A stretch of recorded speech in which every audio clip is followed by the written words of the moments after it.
Everyone is talking about Substacks right now. Even Gary Vee had a video that was released about a week ago, and he was talking about how everyone needs to be on Substack. And when you look around in the coaching industry, there's a lot of coaches or people who are making 8-figure, 7-figure coaching business.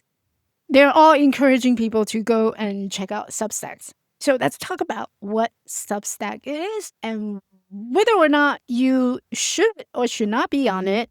And I'm going to tell you my experience of what I have learned from Substack in the last 30 days. So let's get right into it.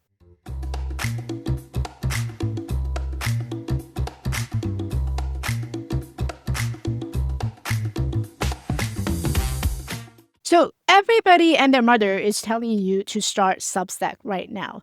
They're all telling you that, hey, Substack is great because it's a platform where there is no algorithm. The social media platform doesn't decide for you whether or not your content is getting seen. And that was one of the biggest drawback from being on Instagram, Facebook, or LinkedIn. Because when these hot topics happened, it was during the time when Twitter became X. And if you recall, there was a lot of politics, people deciding your content, your opinion gets shared or not get shared. So that was the whole reason for what makes Substack so attractive, because there's no one deciding what your content is getting seen by whom.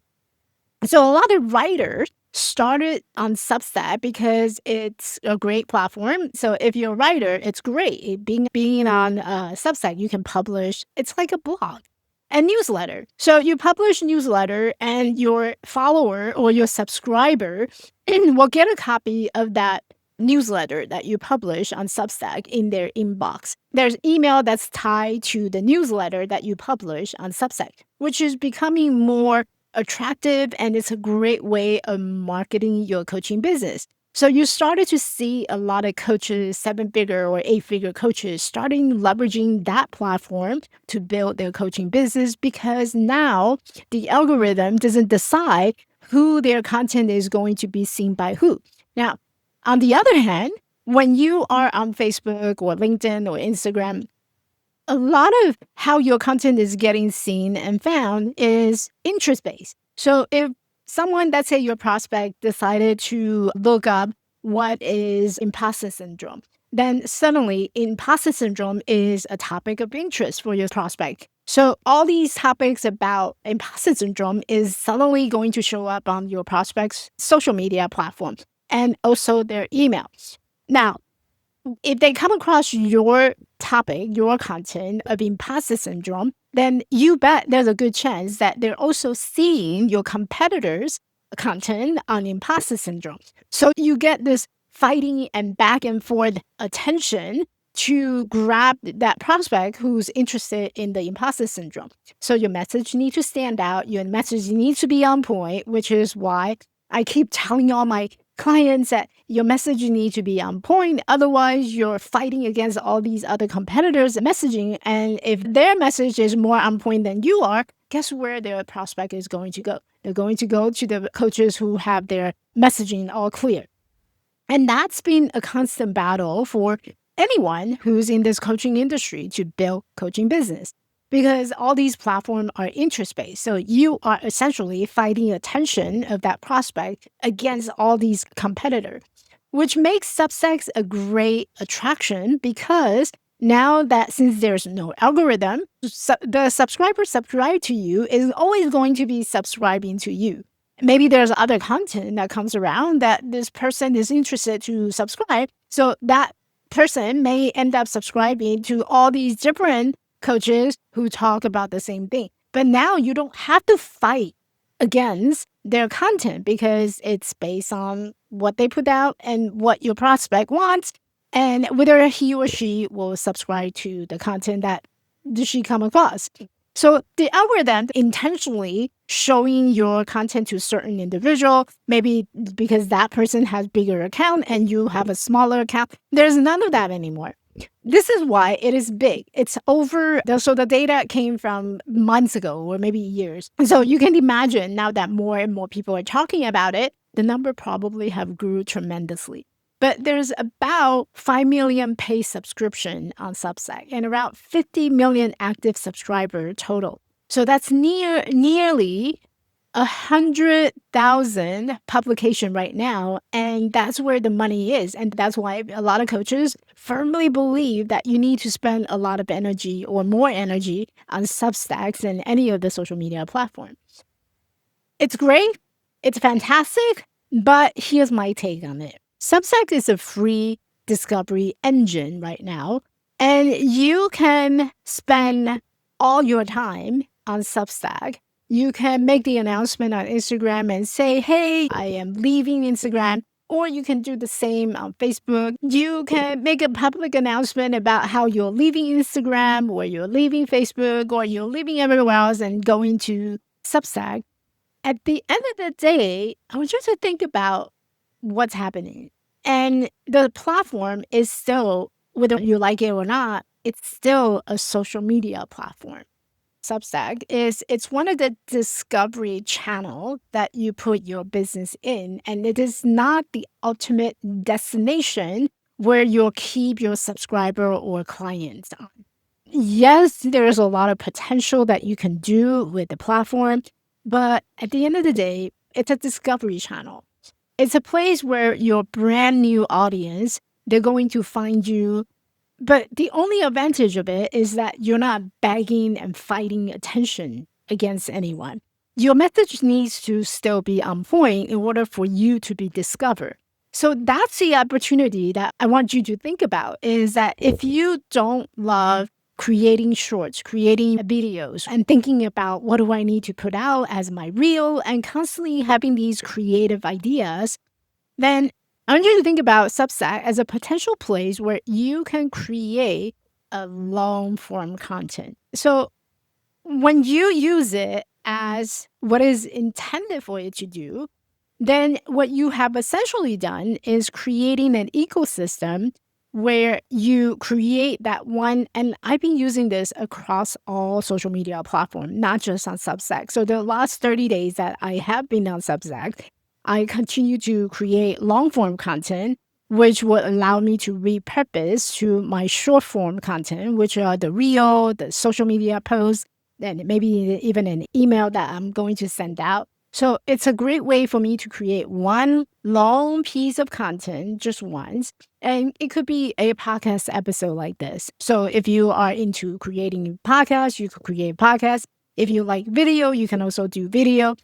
Basically, you want to treat Substack almost like it's a blog that you own and repurpose all the content multiple times, the email, the LinkedIn post, the clips. So it allows you to streamline the time that you spend to create shorter, more impulsive video that you put out on Instagram.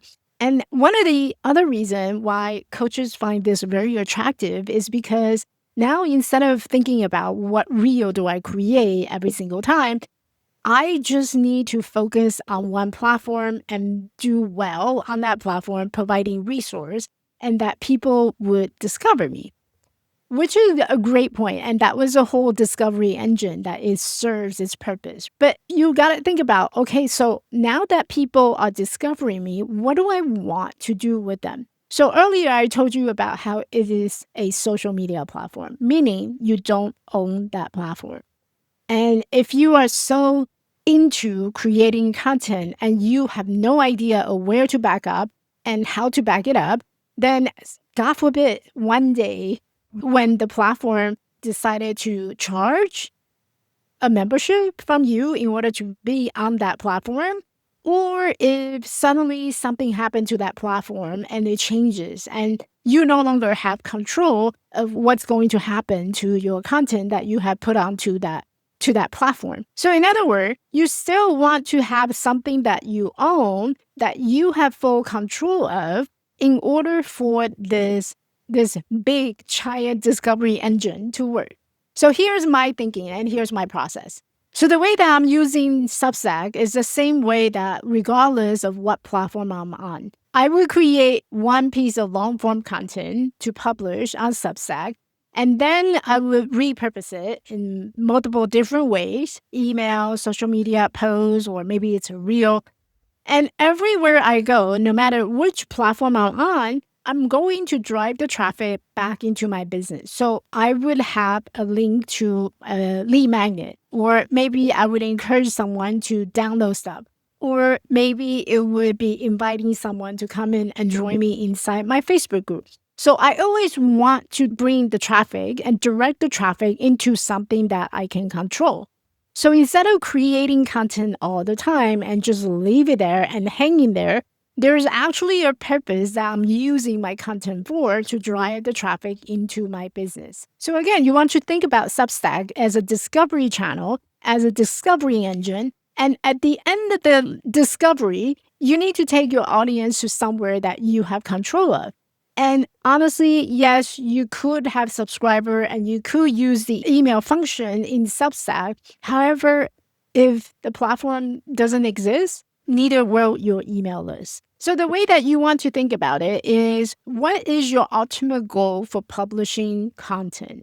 If you're publishing content because you simply just want to be helpful, then you wouldn't have to think about whether or not I need to own the email list that I have collected on Substack. However, if your ultimate goal is to actually grow your coaching business and use Substacks as one of the ways that you are creating visibility, then you want to think about where my clients or where my prospect need to go in order for them to stay in my world. And honestly, I don't see any other way except the email list that you have. Now, the second thing that I think is important for a lot of coaches to think about before they jump into Substack is that no matter which platform that you are on, you want to make sure that your core message needs to be aligned, which means that every piece of your content needs to carry the same message.